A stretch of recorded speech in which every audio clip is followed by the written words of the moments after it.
Why is Putin bending over backwards to convince conservative people to immigrate to Russia? My name is Elvira Berry. I am an author born in the USSR, and today we'll take a look at the logic behind why Bill is so eager to attract conservative foreigners and how he plans to use them.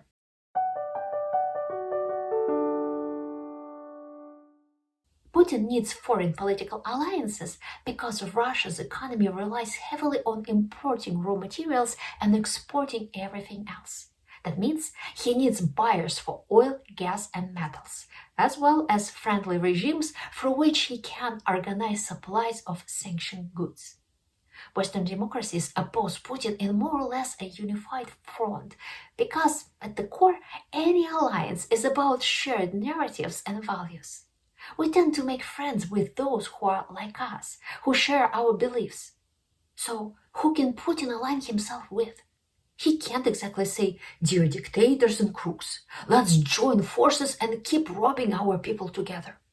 He needs to present the world with some kind of ideological platform. The truth is, Putin doesn't believe in much. Just watch my video on the psychological profile of the Russian dictator. So he decided to align himself with what seems to be popular in other countries that could collectively stand in opposition to the West: the Arab world, Iran, China, and South America. These are societies that uphold traditional values. Well, if that's the case, then Russia will play along too. So the message sent out to the world is: we are open to forming alliances with those who are committed to family, religion, and the wisdom of ancestors. The people who don't speak Russian or aren't familiar with the social structure of Russia can't easily verify whether this is true. They are unaware that nearly every boss in Russia has mistresses, because that's considered a sign of masculinity. They don't know that homosexuality is much more prevalent in Russia's upper echelons than is widely believed, and that many charming young men owe their positions to causing up with their higher ups in the soil. The same goes for religion. Of course, there are genuinely religious people in Russia, but the rituals shown on TV and the icons adoring the offices of officials don't necessarily reflect the true state of affairs. Religion is a certain way of life and a moral code. Let's take any of the 10 Commandments and see how they are practiced in Russia. Thou shalt not kill. Thou shalt not commit adultery. Thou shalt not steal. Thou shalt not bear false witness against thy neighbor. Well, Putin and the 10 Commandments don't seem to have much in common. But that's no problem for the propagandists. The image of society as a whole can always be swept out for bright, eye-catching visuals on your TV screen or smartphone. This is why it's so easy to find a few conservative families among the millions living in the West, families with children, a certain way of life and traditional values, and bring them to Russia in front of the cameras. These people have all kinds of motivations. Some genuinely believe that Russia will be their conservative paradise. Others simply love Russian aesthetics. Some are tired of dull, everyday life and want an adventure. Others are looking to take advantage of financial assistance from the Russian government to improve their situation. Their stories make perfect propaganda material, even if they don't realize it. People are inclined to believe their own eyes, and when they see happy parents hugging their children, they like the image. Even more so if these people speak their language and explain in detail how wonderful their life is. And this becomes the most visual proof that Russia is a country with conservative values, and those who are dissatisfied with their Western ideology can unite around it. Advertising of anything relies on clear messaging, a desired image, and repetition. Coca-Cola shows young, happy people living their best lives, and a cold, foggy bottle is a symbol of being modern, interesting, and attractive. For Putin's regime, it's all about tradition, strong families, and the spiritual triumphing over the material. By repeating this narrative over and over, The desired image gets ingrained in the minds of politicians who are in a position to make decisions. They are not historians or sociologists. They don't know what the situation is really like because they haven't subscribed to my channel yet, right?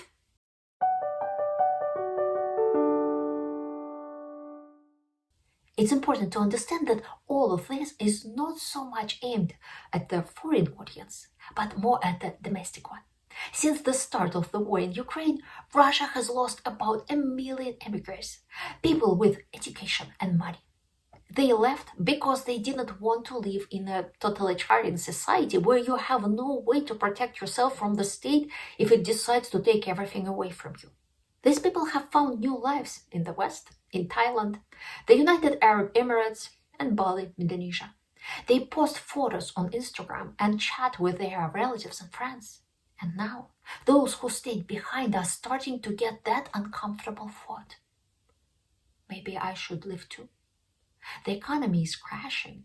Soon 1 million soldiers will come back from the front, used to killing people just like me. If my friend Andrei could settle in the Czech Republic, and my neighbor Natasha found a new home in California, maybe I could too. By the way, not everyone succeeds. I know of cases where people ran through their savings and came back, cursing the soulless America for their failures. In Russia, they are deliberately pushing a narrative that, first of all, life in the West is awful without Russian oil and gas. Any misfortune, like the fires in Los Angeles, is exaggerated, while achievements are conveniently left out. If you're curious about how this looks, check out my video on Russian propaganda. Second, the West is full of spiritual decay and moral collapse. People are forced to become gay, their children are taken away, and so on. Third, there's terrible Russophobia in the West, meaning hatred of Russians. Therefore, if you immigrate, you'll be eaten alive. And of course, the cherry on top. Look, normal people from the West are actually running to us. And the shocked viewer is shown happy Canadians or Americans in front of their charming new house somewhere in Ryazan region. The art of propaganda is not about lying. The art of propaganda is about crafting narratives from truthful pieces that benefit your superiors here and now. It's like stringing beads together. You can use the same beads to create both a queen's necklace and a dog collar. It's crucial for the Russian government to push the narrative that ordinary Russians have no future in the West. Right now, Russia is facing an acute shortage of professionals in almost every field, except for being a high-ranking state official with a big salary.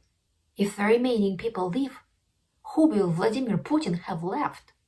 Will he become the king of patriotic grandmothers and drunken soldiers returning from war?